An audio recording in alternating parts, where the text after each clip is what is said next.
Odessa is a film that just dropped on Hulu, and I watched it last night, and I had to admit, I'm not really certain what to think of this film.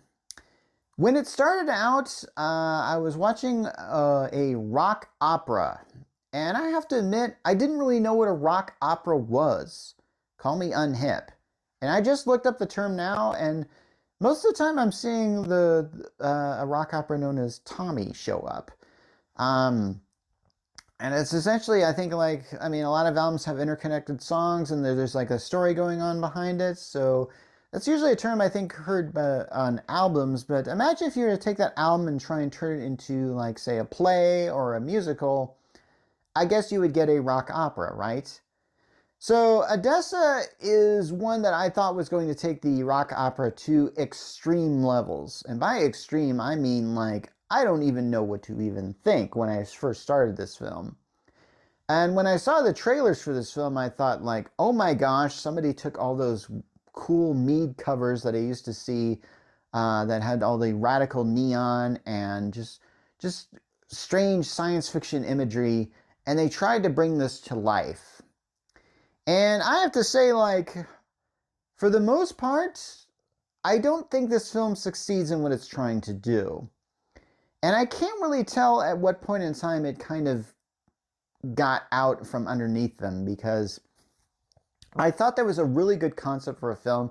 And when I saw the credits roll with lightning flashes and Odessa, and they were showing all these TV screens that show, and now in the future, there's like a polluted city and there's like all this stuff. And I kind of thought, wow, this doesn't feel like it should be a film. It should be like something that you do a laser light show to.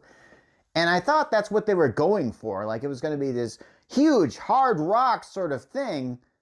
But here's the thing. It actually starts out in like this country setting where Odessa grows up, and apparently she had a father who's a rambler. And in this world, apparently a rambler is like, it's like a thing of legend in this thing. Anyway, so her father played the guitar, and you know, and then one day he said, I'm leaving for a bit. I got to share all my song with the rest of the world, and I'll be back. Well, he didn't come back. A coffin with his guitar came back, and the mother hated the fact that he was a musician, kind of, and whatever.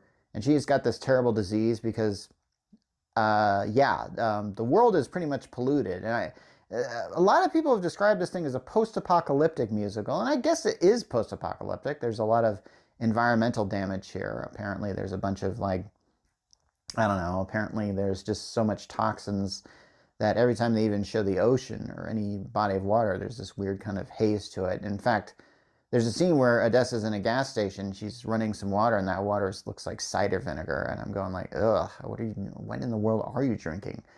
So it kind of makes me wonder, how is anybody even alive in this particular world? But hey. So, after Odessa's mother dies, she literally burns her house down and sets out with her father's old guitar, because apparently, when her father passed away, they sent a coffin home with a guitar in it. I'm surprised they didn't try and sell the guitar or anything like that. This doesn't make a lot of sense. And I guess that's really the point of this thing. You do have to shut your brain off in certain levels of this, or you're supposed to. So she goes out on the road, she meets a band of thieves who steal her guitar, and that leads her to this Satellite City is the name of this place. And it's a crap hole. I mean, it's pretty much like, there's urban poor. But there's one thing that seems to be a constant in this particular dystopian world. All the screens have this guy whose name is Plutanovich. And Plutanovich is sort of like this cult leader slash dictator slash celebrity, and he just, whenever he comes on, he's like, for crying out loud, he has his own, like, private island, and on this island he tortures people, and he puts them on, and he has the footage on there, and everybody seems to love it. This is like their only entertainment or something like that, and there are people that just watch him all day, and he's got billboards, and his symbol is this big eye, and so it's a little bit of an homage to 1984 and Big Brother, maybe. But it doesn't look like he's like watching everybody or anything like that. But his presence is dominant in this world, is what they're doing. So Odessa comes to this world and she discovers a club, and she believes that she can sing in it.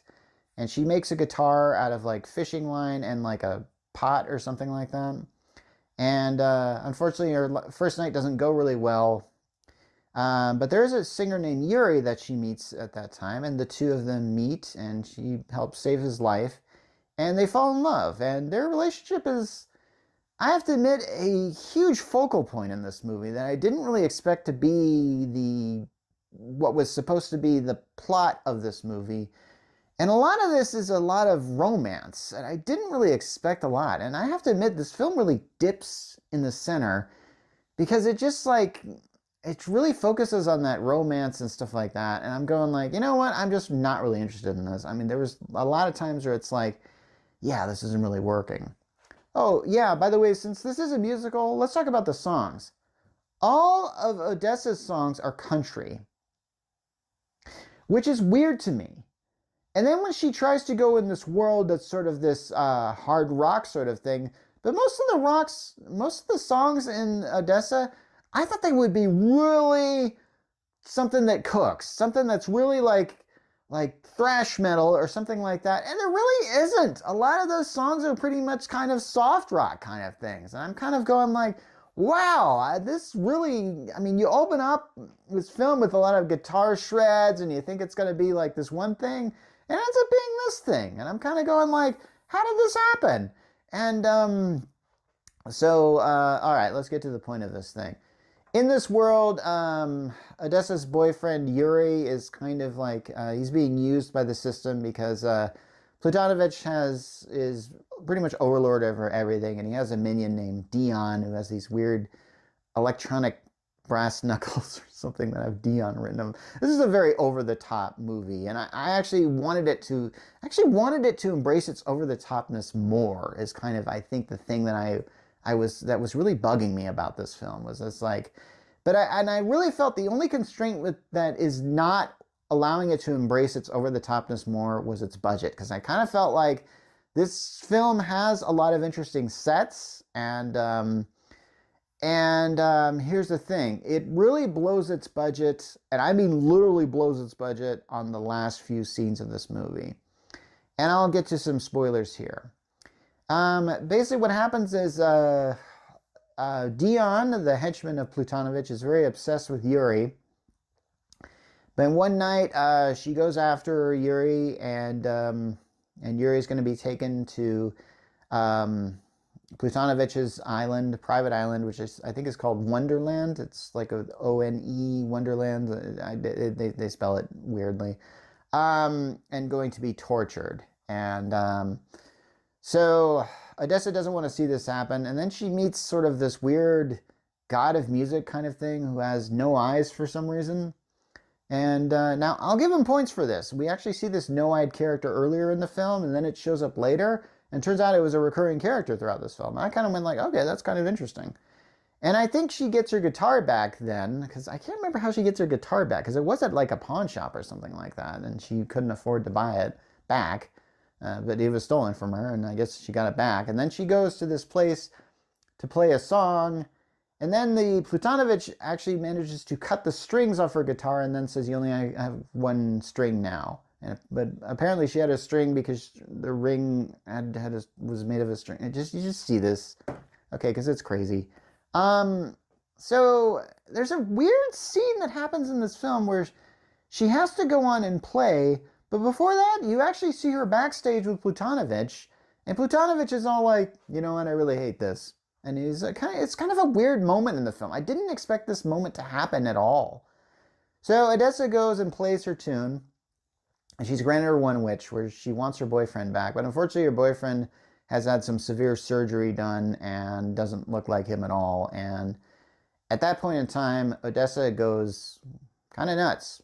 Burns her guitar and then throws it at the eye in this thing, which, since this island is so full of like toxic waste, the island explodes and she kills herself, and then she ends up in heaven with her boyfriend.